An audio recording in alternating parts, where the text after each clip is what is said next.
Ito yung lock.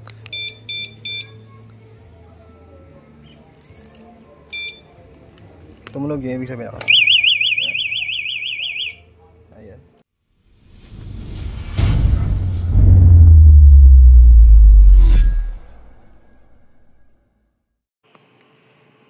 So ayun mga paps, no? Dumating na yung ating in-order na alarm para sa ating motor. So ano siya? 108 dB vibration sensor. So pag nagagalaw, saka siya tutunog.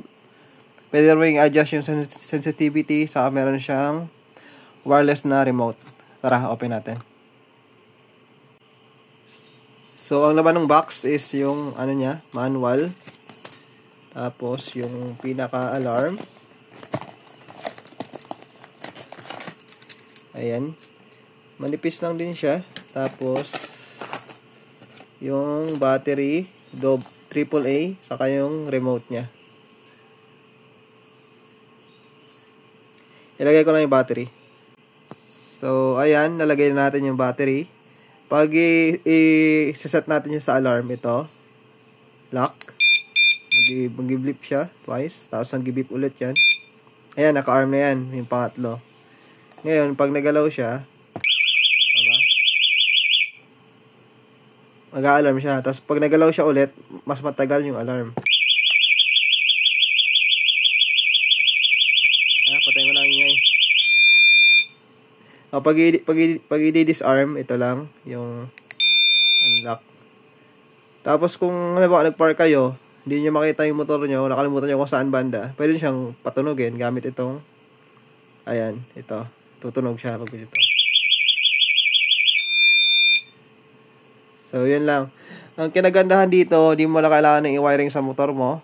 Kasi yung ibang alarm kasi, yung mga kino-convert na keyless, nakakasira ng ECU yun saka nakakalobat ng battery. Karamihan ng mga motor ngayon, lalo ng mga scooter, wala nang kickstart. So, pag nalobat yung battery mo, yari ka, di ka na makapag-start. Kailangan pang ipa-charge. Sige, ikabit na natin ito dun sa motor.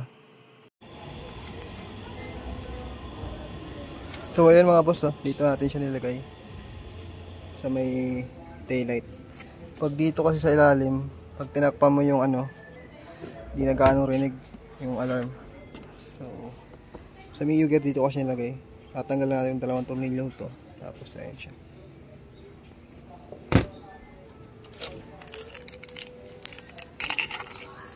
So ito yung remote nya. Ito yung lock.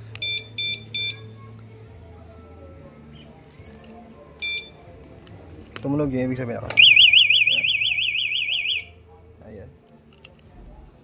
Pag nagalaw mo ulit siya, tumunog siya.